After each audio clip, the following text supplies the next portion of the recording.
And now you have this player that was believed to be somebody who could be of value to Carolina. You have this agent saying that if they don't get this shit figured out soon, he's either going to go back to Russia or ask for a trade. You want to talk about an absolute disaster? If you're Carolina, this is pretty damn close. This is bad, very bad for the Hurricanes. So good luck.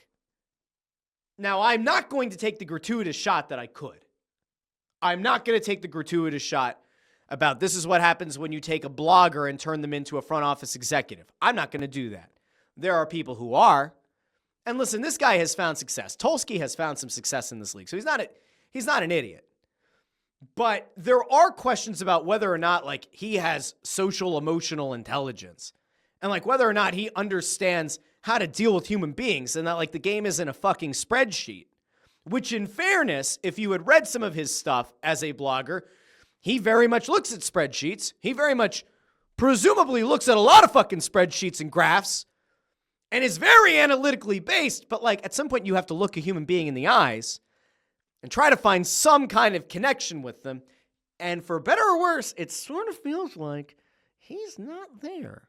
That this might not be his strong suit. And perhaps Carolina needs to find an assistant GM who can be the person to look across the table and kind of make a human connection. But it is a mess, an absolute mess.